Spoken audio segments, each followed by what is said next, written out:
When you have mild cognitive impairment, you've already had, on average, 10 years of subjective cognitive impairment. That's been well documented. Welcome to the Evolving Past Alzheimer's podcast, where we are focused on bringing you information to help prevent from developing and improve from suffering with brain diseases like Alzheimer's and other dementias.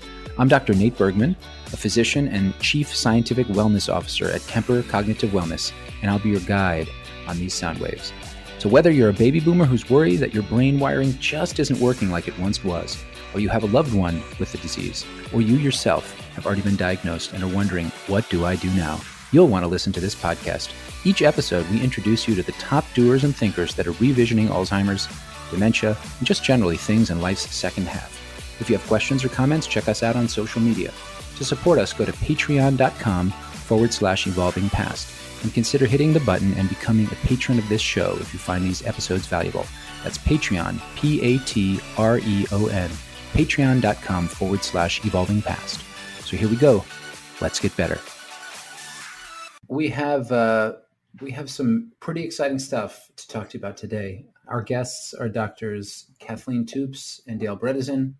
Dr. Bredesen was, of course, one of the inspirations for the show. He's a neurologist and researcher with an incredible academic pedigree, and over the last decade has been one of the leading voices, really, of hope in beginning to untangle and solve the problems we're facing with Alzheimer's and other similar neurodegenerative diseases.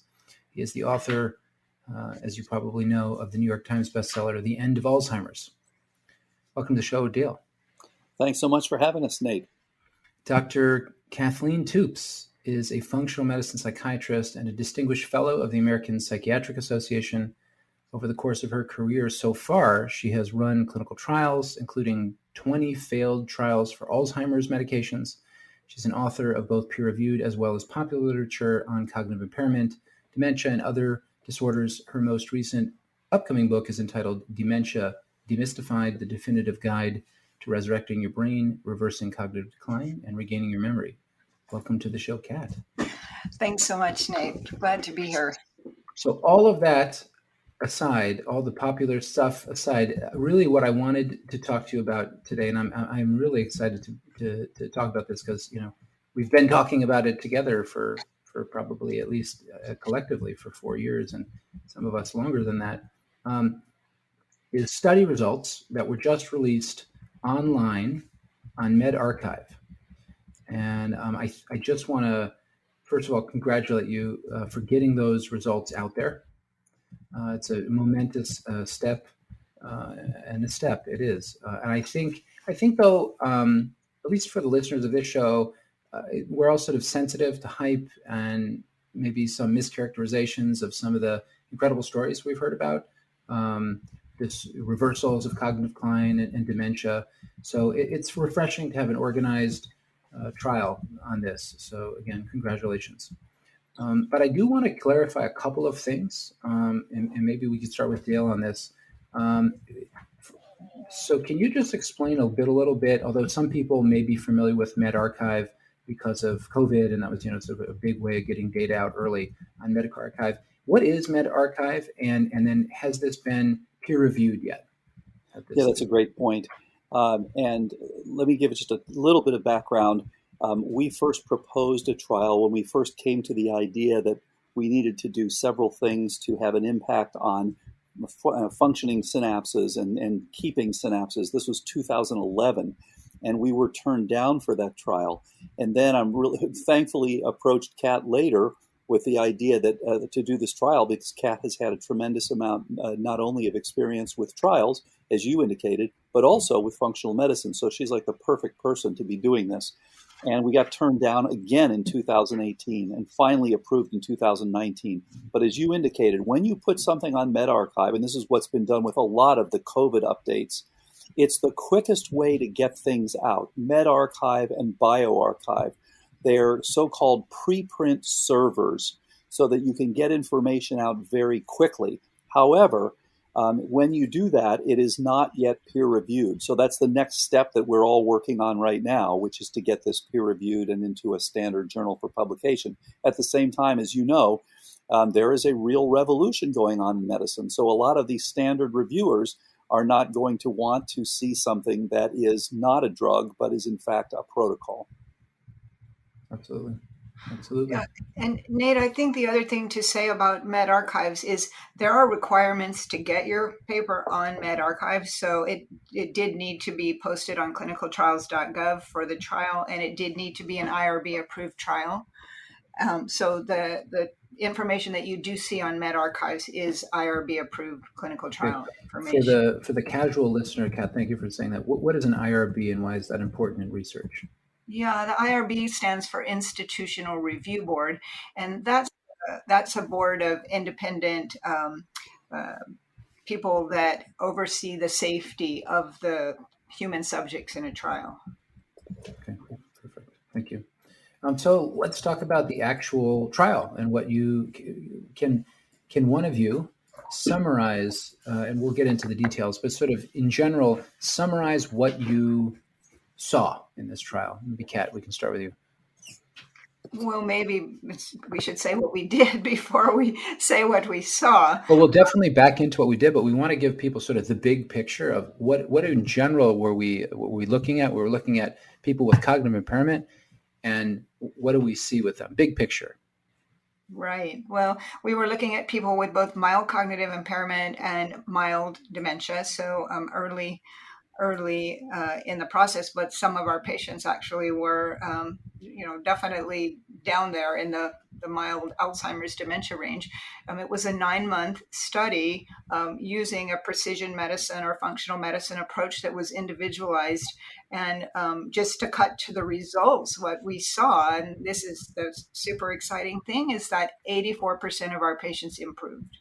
And when we compare that to any other trial that's been done with medications for Alzheimer's, the benchmark or the metric for success of a clinical trial is if the patients in the trial with the drug do not decline as fast as without the drug, that's considered success. So here in our trial, we have, these beautiful results showing that actually a large majority of our patients improved. 84% improved, 12% stayed the same, and 4% declined.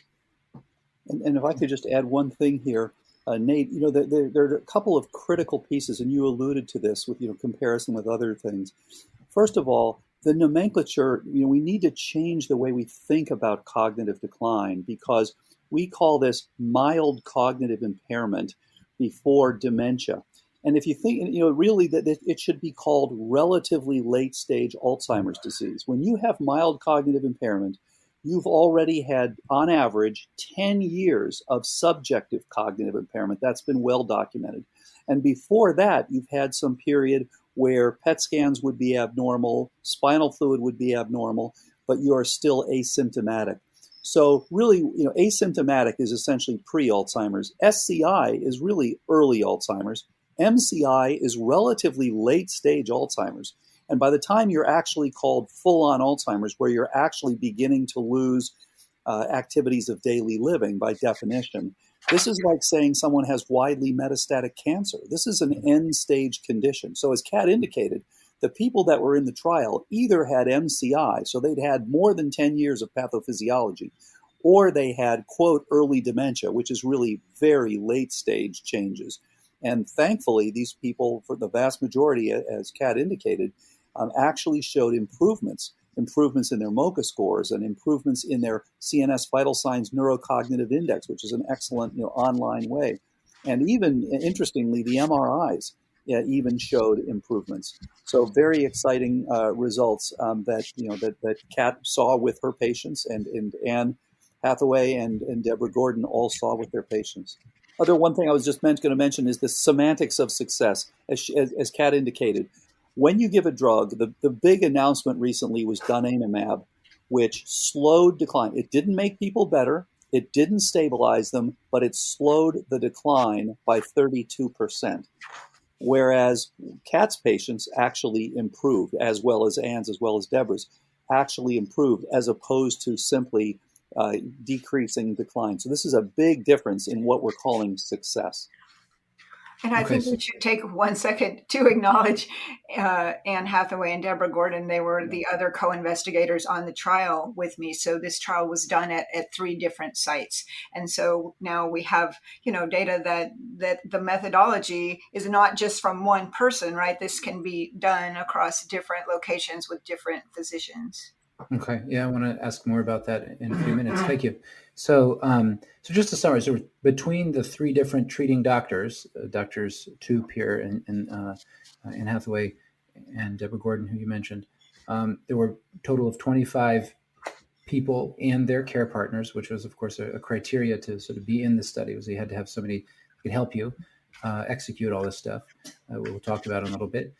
And of those 25, 3 people got worse to some degree. 1 person noticed no real change, better or worse. And then 21 of the 25 noticed improvements.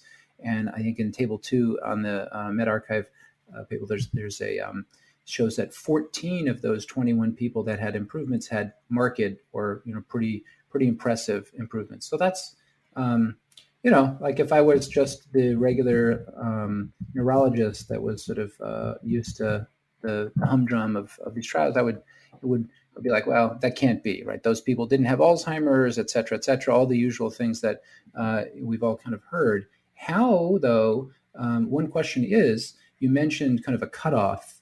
Dale had a very nice explanation of the pre-Alzheimer's subjective cognitive impairment, mild cognitive impairment, all the way through the end of the disease.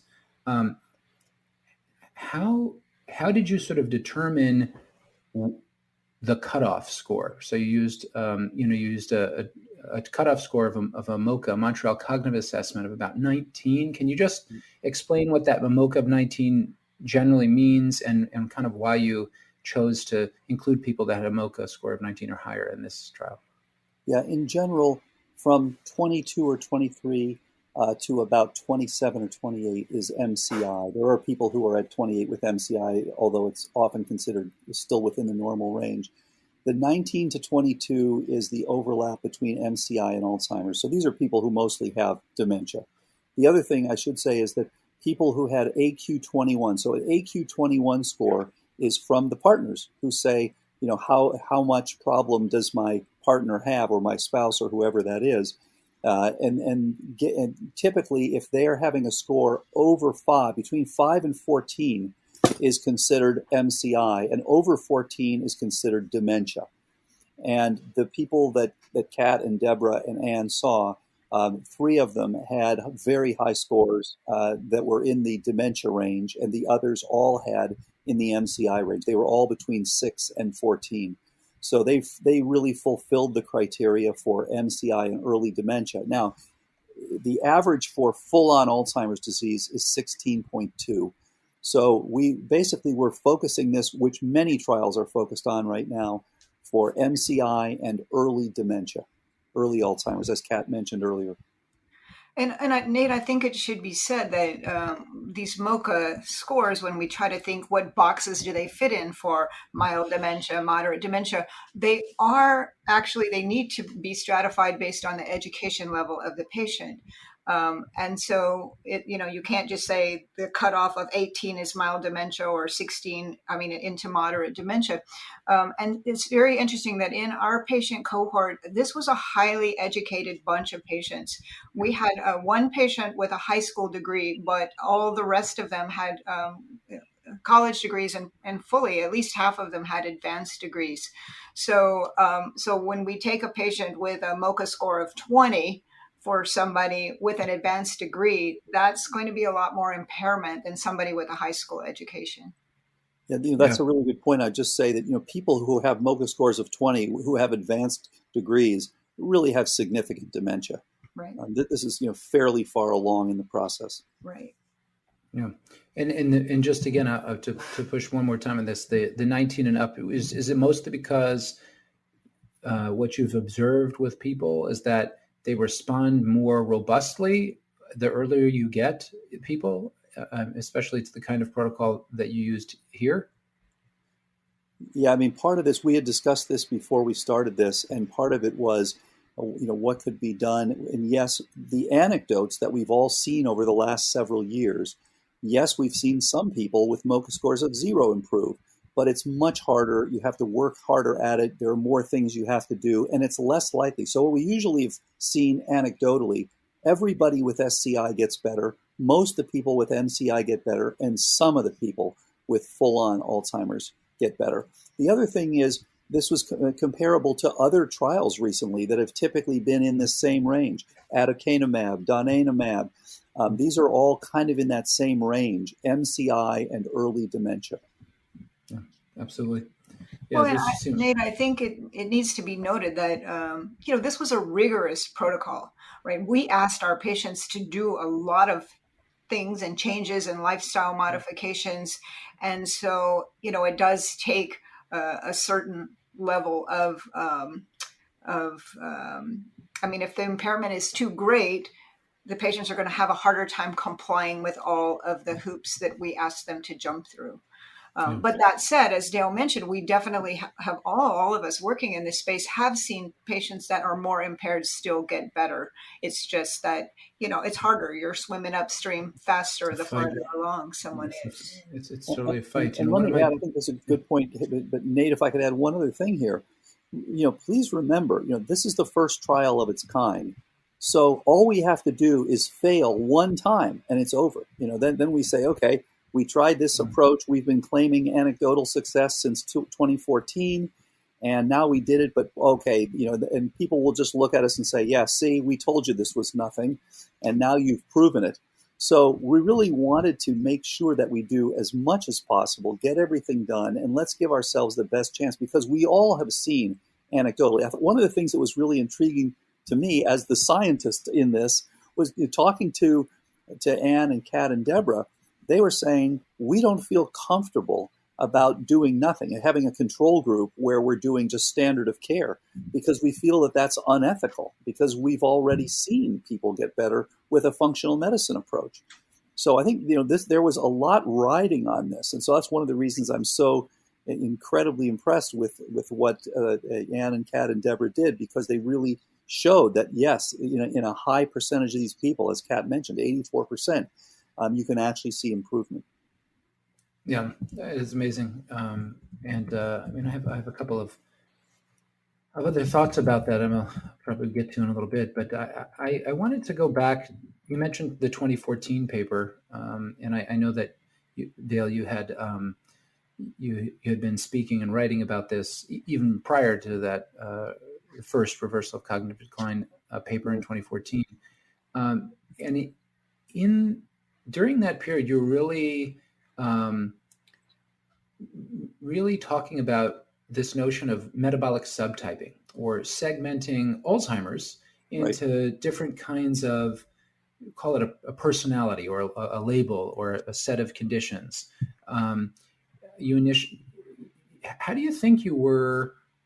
How close do you think you were to correct based on the original hypothesis, and kind of what's changed over the last 7 years from what you're seeing, what you're now getting some data back, getting the trials are more organized, your numbers are bigger, you just have more look back and a lot more experience with working with these tools. Yeah, we've all been talking about this, because planning the next trial, we're really seeing lots of things that can be done differently, things that can be added and things that can be changed. So we're all learning a tremendous amount with each person who comes through and with data from each one. So yeah, back then, the thing we started with was simply APP signaling, the amyloid precursor protein. This was straight out of a test tube.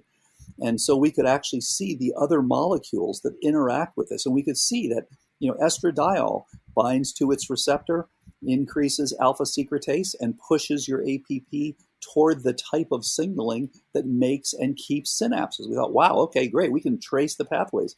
NF-kappa B, just the opposite. You can trace the pathway where it pushes the signaling toward synaptoclastic, toward pulling back on things. And so when we started looking at the very first people, the first person came in April of 2012 and was sent to me. I mean, I hadn't seen a patient in 20 years, and was sent to me coming out from the East Coast and said, can you help this person? And I was like, well, if it's a mouse, I can definitely help. But, that's about all I can really do. And so we talked for a couple of hours about all the possibilities. She was taking notes because she couldn't remember anything. And we were going through all these. Said, look, this is what we can do. And as we started then with these first people, we started seeing patterns. There were people who were more inflammatory. There were people who were more atrophic, and they actually started acting. They look different. They act as Kat well knows. They look different. They act different. And then we started seeing this group that was neither of those two. That was really much more, ended up being the toxic group. And again, as Kat pointed out during the trial, they were seeing a lot of toxicity. I mean, I really think this is an underappreciated area in standard neurology practice, that these people do have a lot of toxicity in their Alzheimer's. We're seeing it now with this increase in Parkinson's that's being documented. Yeah. So I think that we're on the right track. Now, to be fair, most of these people have multiple. And what I've been writing about recently is it really is about an equation, and it's got 4 terms in it. And it's really inflammation, anything that triggers that, toxicity, anything that triggers that, and then in the denominator, anything that's low energy, anything that's low trophic activity. Now, there are dozens of things in each of those 4, but those are the things that were evaluated, and those are the things that seem to make a difference. And by the way, you mentioned the 3 who declined. To me, one of the most helpful things that came out of this trial is that the people who declined, you could see why they declined. They either wouldn't move out of one of them had a very heavily mycotoxin associated house, wouldn't move out, wouldn't remediate, and just sat in this horribly toxic environment, and no surprise, didn't get better. Other people, we could see people who actually had a little bit of a dip at the end because of the pandemic. So I think we're learning that a lot of what's causing and contributing to Alzheimer's can be ferreted out, and we can actually see when people aren't going to come around as well. Interesting, Kat. I want to follow up with that point. So, did you see a number of people who kind of did some of the usual stuff and maybe got a little bit better, but then when you dug into toxins and/or infections, and began to treat those, the needle was moving in a good direction in terms of cognition? Are you able to, do you agree? And I can ask the other 2 investigators, Deborah and Ann, at a different time, but do you agree in sort of what you're seeing, that when you look for and deal with toxins and infections for that matter, although Bill mentioned inflammation and toxicity in its specific, do you see the needle moving in a positive direction cognitively when you begin to treat those? Well, definitely we have the results to show that things moved in the positive direction. So with regard to those subtypes, I think they're a useful construct for people to think about all the different factors that we're addressing. But in reality, did I have any patient that was a pure type 1 or a pure type 3? No, they all have features of all of these things, right? But it helps us from an academic perspective to teach people, look for these various factors here.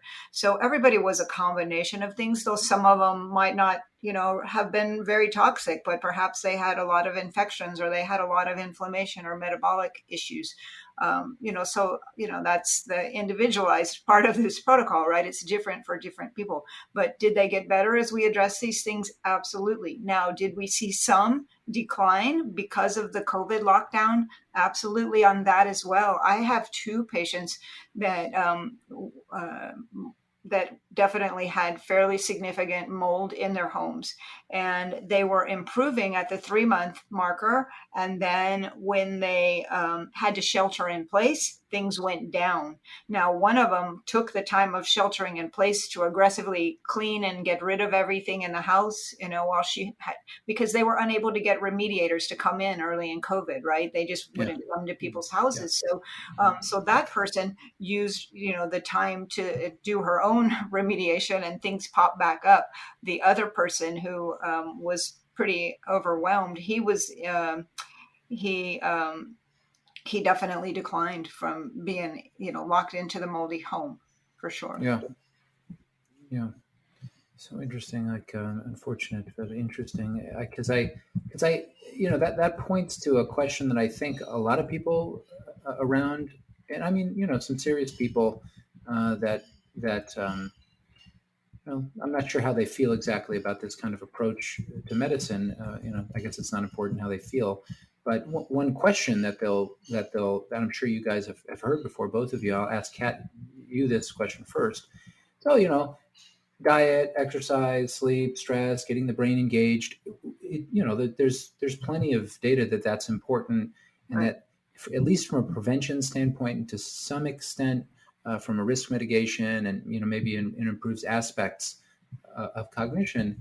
And when you put them all together, so there's a few trials going on now. When you put them all together, can we prevent? Can we improve?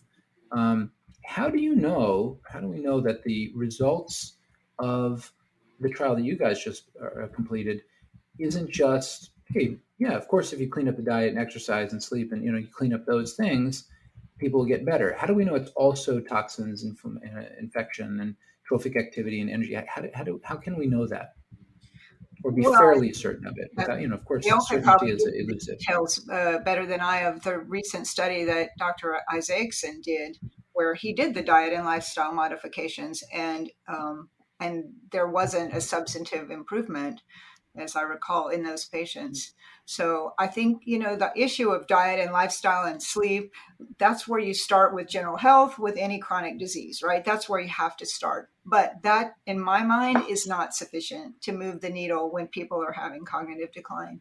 And so, from our perspective, you really do have to address the toxins, the infections, and the lack of hormones. Those three things, I think, are the big things that have been missing from a lot of the trials and methods that people have been working with so far.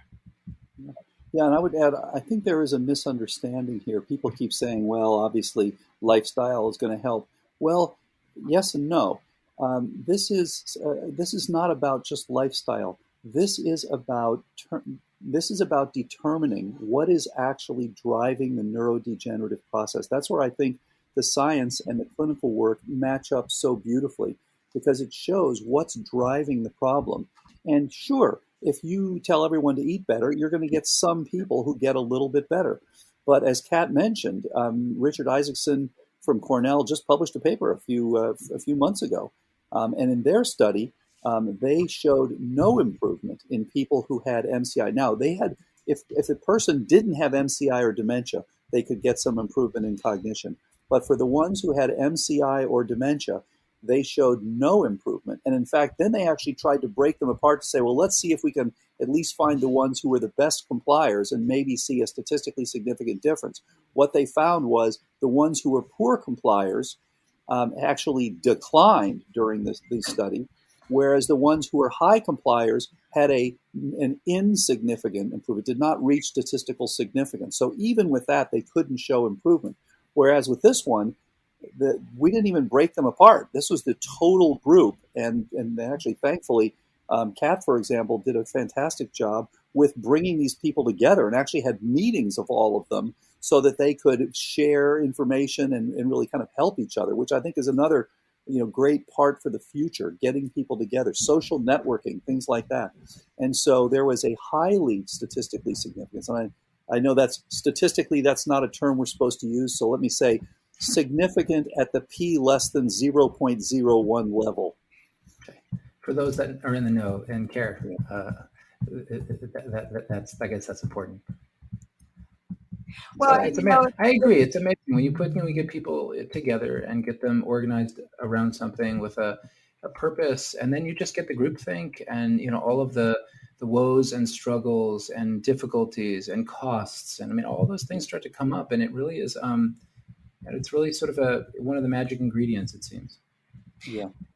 The issue of stratifying based on compliance, we didn't look at that, but we did track our patients' compliance with all of the various aspects of the protocol that we asked them to do. So that was tracked and noted at every visit. Obviously, we needed them to be compliant. But some patients were more highly compliant. Some patients struggled with the compliance. Their brains and their spouses had trouble. And I do think that the amount of compliance was a determining factor as to how well people did in the protocol. Yeah, and I think, this brings up something that Kat brought up actually just as we finished the trial. We realized, okay, there is a possibility now. We can show for sure people can get better. But as she pointed out at the time, we did not show that it was practical, and I mentioned that in the paper. So that this is now the second piece, which is how do we now make this easier for people to do? Because it's clear that it can work, but it's not easy always for people to do this. And so that's a big part of this. Then the other piece of, the other issue is going to be, what about people who have lower MoCA scores? And then what about keeping people better? Now, one of the things we've seen anecdotally is that people who've been on this and stay on it, stay better. So if people now who've been on this for over 9 years and are still doing very, very well and not having any decline whatsoever, so that's really exciting. And we want to see what's going to happen to the people who finish this trial, the ones who stayed on the protocol versus the ones who went off the protocol. Yeah, because I definitely have mixed observations about that. Like one of my patients right now, living alone with dementia. Is in her early 70s. Amazing family. Just an amazing, not possible without this. The family that she has. I'm actually trying to get him on the podcast. The family's ready to go. My patient herself is not 100% sure she wants to put it out there, but she's responding. And she started with we're going by MoCA scores, lower, that she would not have been able to be included in your trial here because her MoCA was 15, and she had a really good diagnosis at the Cleveland Clinic and all that stuff, and but didn't, of course there was really no answers for her, and they found out about this kind of work and sought us out. And one of the things that her daughters have talked about, and those are sort of her main people that help her, and they live out of town, is how much of a fight this is, right? Meaning doing all this stuff, and it really is a fight, and having to sort of remind each other and herself, the person with Alzheimer's herself, that it's a daily fight. It's a daily fight. And Kat spoke to this to some degree just now, because we're asking people to do all these things, and you were asking people to do more and more stuff. Did you get sort of like a sense of what the key attributes or some of the possible key attributes to people that seem to be succeeding were? And you mentioned higher education before, of course. If someone had higher education or low, it didn't, once somebody's 65, 70, to some degree, the ship has sailed. But key attributes to people that seem to be committed and improved over time. I don't think you could put that in a box. I think that's a very personal decision, and it's also a factor of how the cognitive decline process is affecting their brain, what parts of their brain are there involved. So I think we've all seen patients that are brought in by a family member. The family wants to do the protocol, they're gung-ho, but the person with the disease says, oh no, I'm not going to do that. I can't do that. I can't do the diet. And, it's sunk at that point, right? You have to have the buy-in and the commitment from the person with the disorder. And then you can work around with a team and figure out how to support them to do all of the factors.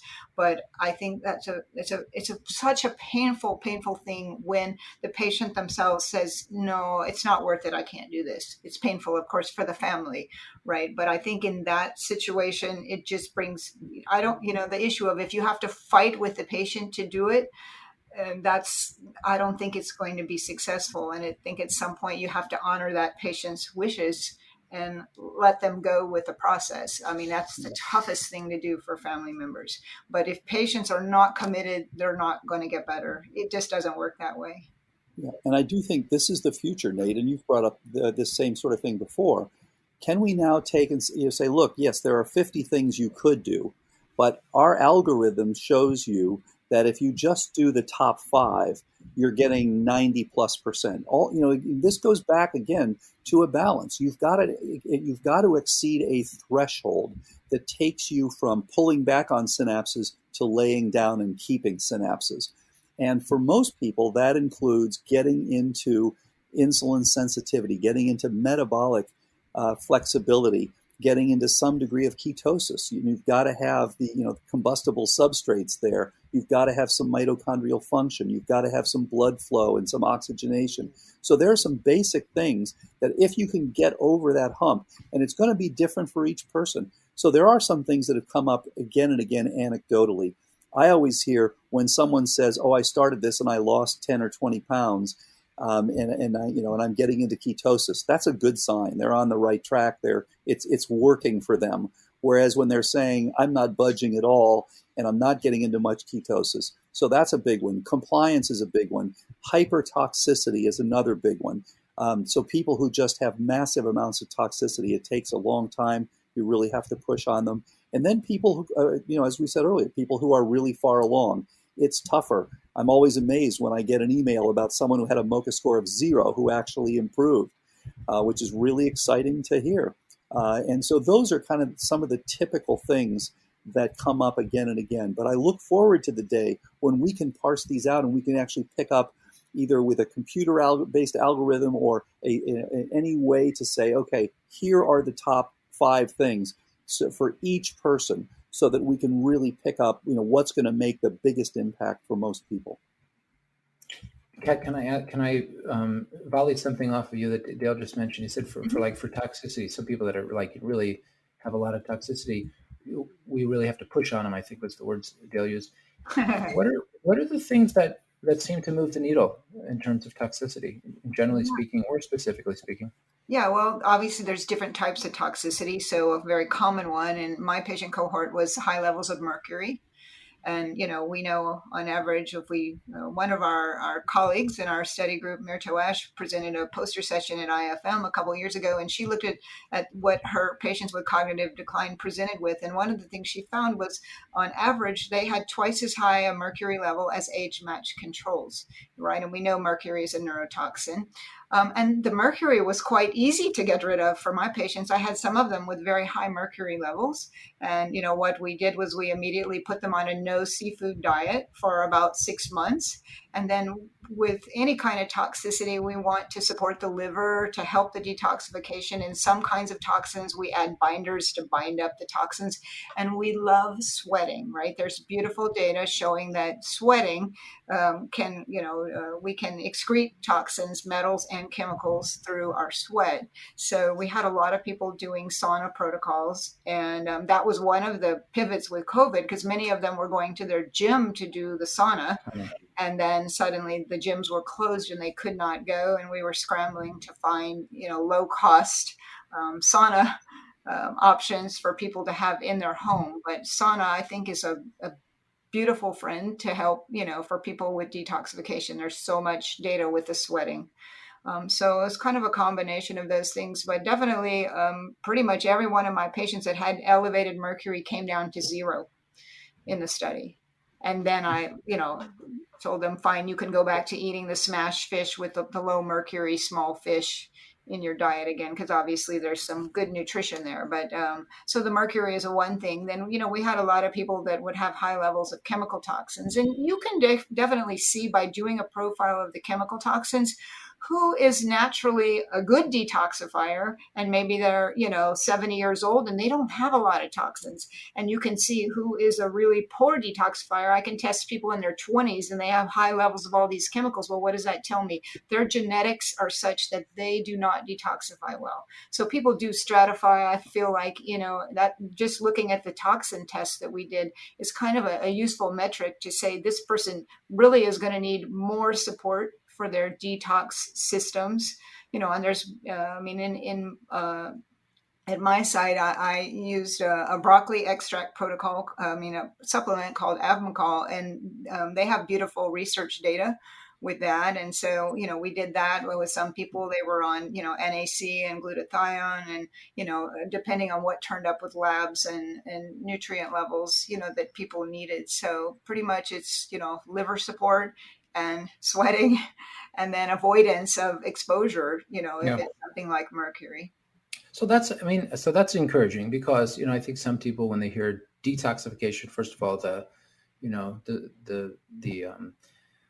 some kind of detector goes up for, oh, well, this must be pseudoscience. And when you're talking about, certainly sauna's got evidence, certainly the sulforaphane, the Avmacol product has evidence, NAC has, I mean, it's been used in hospitals for years. I mean, all these things are Right. not like, they're not so far out. And what you're talking about isn't like some crazy, take 1,000 things, do this, 9 hours a day as a part. I mean, it doesn't sound like an unreasonable ask of people. Do you know what I mean by that? Like, it's not. Absolutely. I mean, everything that I do with my patients is evidence-based medicine. I mean, that's often the criticism. Oh, these are some quack doctors doing woo-woo stuff. And, we did not use IV detoxification, right? Some people have, do protocols with IVs for detox. It really wasn't necessary. Get people moving, just moving their lymph around, right? That's a natural detoxifier. And of course, daily exercise was part of our protocol. There are definitely, rather simple evidence-based things that can be done for detoxification that aren't expensive, other than if you've got to invest in a sauna. But, there are some lower priced saunas that I've been able to find for people, and it doesn't have to be fancy. You just have to sweat, right? Anyone that you like in particular? Any couple, two or three kinds that you like? Well, we've dug into this with some of the higher end saunas, but there was one in particular. I'd have to find the link for you and give it to you. But there's some where you just sit in a cube of some silver space age looking material with an Yeah. infrared heat source on probably an uncomfortable chair that you can purchase for in the $400 to $500 range. That'll do the job, right? So. Yeah. There's a range of things. The caveat with saunas is people say, look for the ones that say low EMF. It's difficult. Anytime you're plugging something into a wall, it is going to generate EMFs, and some of them have ways of shielding for that. And of course, they put a higher price tag on the low EMF saunas. Okay. I'm super interested by the toxicity piece because it's been so controversial. But like, as you guys know, American Academy of Neurology added air pollution to one of the major risk factors for Right. Alzheimer's disease last year. Dale Right. just mentioned some recent data on Parkinson's. And I do say, I just saw a guy who's in his early 60s, but he went and he worked in HR for a very, very large, prominent company here in Cleveland for a long time. And he was sort of a director. And a couple years before he had any signs of Parkinson's, he went to get life insurance, and he had a GGT, so blood test level that can sometimes indicate poor clearance of. Usually, people would think about alcoholics. Guys didn't drink at all, and it was like one of these blips on a screen, and it never went down. That was his only thing, and he had a little bit of issues with. He developed issues with constipation, and 3 or 4 years later, he was diagnosed with the early Parkinson's, and now it's like 7 or 8 years later now. And it gets you thinking more and more and more about sort of the toxic soup and sort of a toxic world that we're creating. Not to go down that path, but like, I think it's probably it's time to wake up and kind of smell the coffee and begin to do things that other countries at least have been thinking about for a while. Well, I think the toxicity is one of the major reasons that we're starting to see people younger and younger and younger with cognitive decline. And Dale and I were just talking about this the other day. And, you mentioned I've done a lot of, long-term Alzheimer trials, and it was very rare for me to have someone in their 50s in my Alzheimer trials. I remember one quite clearly, and maybe that's all I had, and we're talking huge numbers of patients over, the course of these trials. And now, it's very common for us to see people in their 50s with cognitive decline. And so, we have to take note, like, what is happening with that? And I do personally feel that the toxicity of the world and what's happening with that is a factor. Okay. Yeah, thank you. And I would add that, we all learned in medical school, especially way, way back when I was in medical school, essentially tip of the iceberg medicine. So we're seeing disease in its end stages.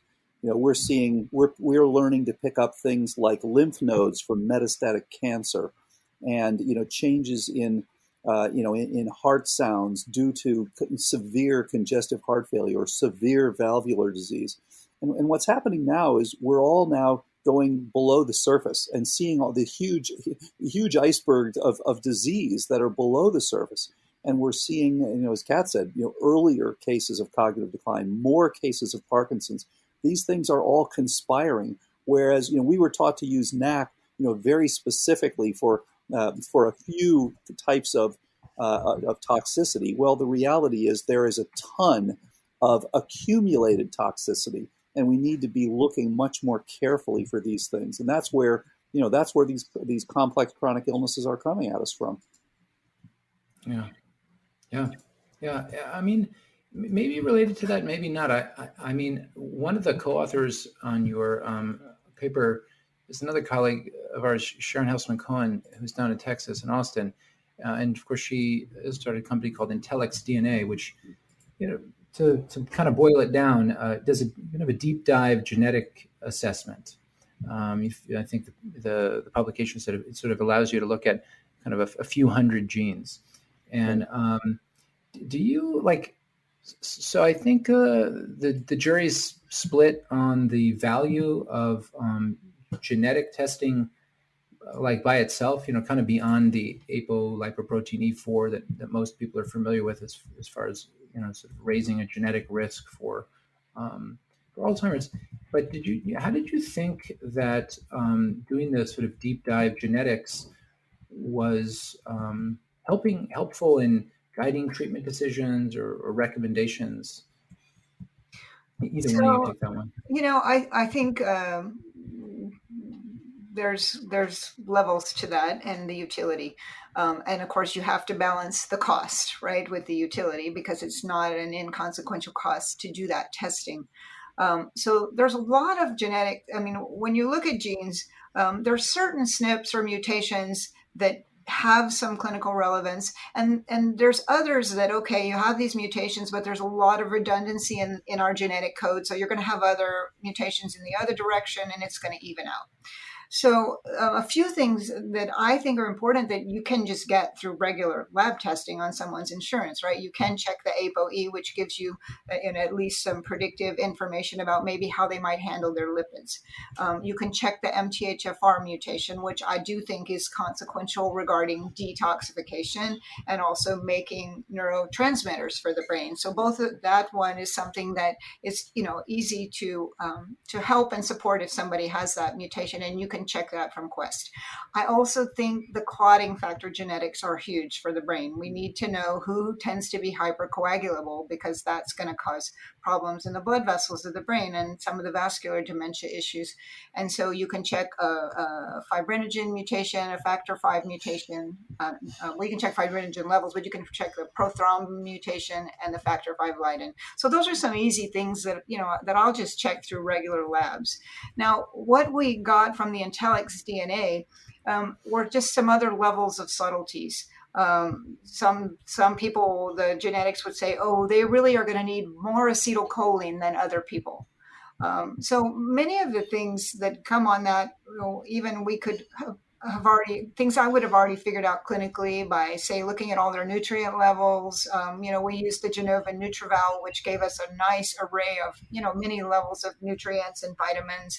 And so many of the things were already being supported by the time we received those results. But sometimes there were some very interesting things that came up that would give us some clues of some things that we could support. So I felt like it was the icing on the cake, that it's, if cost is no issue, it's an interesting and very useful test, right? But when we try to drill things down to how can we make the protocol more accessible for more people, there are, other things with genetics you can just get from your regular insurance and ways to figure out some of the things.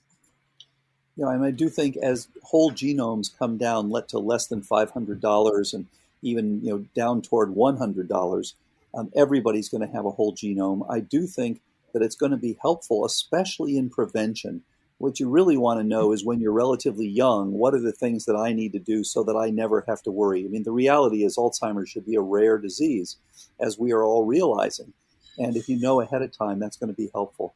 And then, as Kat mentioned, things like clotting, really critical. And I, certainly there was a one patient that I remember well that was seen by Anne, who had some significant clotting, and actually it fit with his history quite well, and did well on the pycnogenol and nattokinase as added to his overall protocol. So I do think that there are going to be some things, some of the glutathione nulls that can be involved with detox, I think can be helpful. So I do think it's very complementary to the biochemistry. One's kind of telling you what your risk is, the other one's kind of telling you where you stand. Interesting. And in knowing some of those things, because they, in those reports, even she, will provide evidence of, okay, they have this mutation, this particular supplement provides a workaround, so it helps to customize what supplements do you want to keep in, right? Because there's only so many supplements we can have people take, right? Yeah, and so, we have to figure out which ones are going to give the most bang for the buck and which ones do they really need. I want to follow up on Dale's point about, the more we can figure out these things ahead of time with our children. Like I remember years ago when I first learned about the MTHFR mutation, and I found out I was homozygous. I had 2 copies of that. I increased my methylfolate to 5 milligrams, and 10 days later my body and my brain woke up. It was just a huge change, and I thought, oh my God, what if I had known this all my life, right? What if what problems could I have headed off? And I immediately thought we should be testing all our children and supporting something like this when they're young. So yeah, I think that, the genetics is an important component. It does add to what we do. Wow. Kind of to round out some of the discussion here, I do want to see if we can figure out what will be the criticisms of this trial. Some of them have come up already. One of the criticisms would be that there were 3 different treating physicians, and Dr. Toups, you pointed, as one of the treating physicians, you pointed out, hey, that might be actually a good thing because there were 3 different treatment strategies. So not everybody did the same thing. Like a lot of places will require you to sort of predetermine what all of the possible treatments will be and agree to an algorithm of care. So I'm curious if you could speak to that potential criticism if you haven't gotten it already. Hey, there are 3 different doctors doing 3 different things. So how do you make sense of that kind of idea? Well, I mean, it's a whole cornerstone of our approach that this is individualized medicine, that there is no cookie cutter anything if we want to deal with human beings and help them to get well, right? We have to look at their individual factors, and then we have to address those individually. The cookie cutter medicine has failed us greatly, with cognitive decline. So I see it as a strength, and I see it as a strength that we had multiple sites and that we had comparable outcomes among our sites. And, that we were able to have success with 3 different people. Now, we all followed the same initial protocol. So we determined what labs would we do and what would the workup be. We determined what, diet we wanted people to work with, what type of exercise regimen, mindfulness regimen, the brain training, the various facets of our protocol. So everybody did that the same, but with regard to treating their toxins, their infections, their hormones, we individualized that based on the symptoms that we had. So I think it's a strength, and I would say that in a sense you could say what was replicated at 3 sites. We had pretty similar outcomes with our patients there. Yeah, and I would add that the goal here, I think in so many ways, everything that we're now thinking about and doing with respect to cognitive decline is backward from what we've all been taught. We've all been taught there's nothing you can do about it, so don't bother. Don't find out your ApoE status. Don't bother. There's no treatment. All these sorts of things. Don't bother going in early. It's probably just normal aging. All these things which are completely backward. And part of this is let's use a Procrustean approach and just give everyone the same thing in a monophasic blind approach. And in this case, it was the opposite. It was let's see what's causing your decline. Now, I think one of the criticisms is going to be, why do you think that those things cause decline? Because there's not a lot written about mycotoxins in Alzheimer's disease. We don't believe that. So to me, one of the interesting outcomes was that this suggests that the things that we have been assuming the ones that are the risk factors that we've been assuming are causally related, are indeed playing some causal role, because when they were addressed, people got better.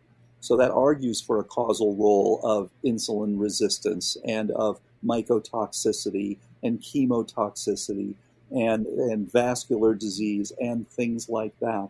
I am concerned that when you now try to ask 10,000 physicians all to do this, it's not going to be as easy, because I have to say, we were very fortunate. We have 3 really outstanding physicians. This has turned out to be much more like surgery than like standard prescriptive pad medicine, because you have to be good at it, you have to be experienced at it. And so there are doctors who are getting almost everybody to get better, like Kat and Deborah and Ann, and there are doctors who are getting almost nobody to get better because they're not doing the right thing. So I think that is one concern. And we try to address in the paper, the various criticisms, like, is there a learning effect? Are you just seeing people who are practicing these tests and now they're getting better? And I listed a whole set of reasons that that's unlikely to be the case. And for example, CNS vital signs, they've actually published data showing that there is not a learning effect when you do it, especially with these sorts of 3-month intervals. And as Kat pointed out in the paper, the MoCA was it was 8.1, then 8.2, then 8.3. So there's not much of a learning effect for that. Also, you're going 3 months in between trials. If it had been done a week later, that might be different. And then we had external raters. These people were not involved, with the treatment of these patients. So I think there are a lot of reasons to believe that this was not simply a practice effect of these. But the other thing is going to be, we want an exact prescription. Give us the exact prescription. And it's not that simple. But I think the more we can flesh out and define at least where do you start, right? What do we test? Right. What metrics do we think are important? And I do like to always, emphasize what I think, so many people are missing. I think that this, the testing and the treatment, we had a treatment team, we had, a nutrition people, we had health coach people, we had an exercise trainer. That exercise trainer was actually so valuable. I had patients that had never exercised, like ever. And by the end, they were really enjoying exercise and it changed their life. But as we all know, exercise is one of the best validated ways to change your brain and increase your BDNF, right? So, so the team was so helpful. But I think that I like to emphasize that really you need to consult with an MD-DO physician because there's so many medical things that need to be addressed that are, that it can't be done just with your health coach or your nutrition coach, right? It really takes an approach to look at all of these factors. I think we had fantastic success reversing metabolic syndrome. I mean, looking at some of my patients, looking at their inflammation plummet down to, normal, looking at their hemoglobin A1Cs. I never knew that I could move somebody's hemoglobin A1C down so fast when they really did a concerted effort with a very controlled diet and exercise and targeted nutrients and supplements. So, I think that was a huge success with things.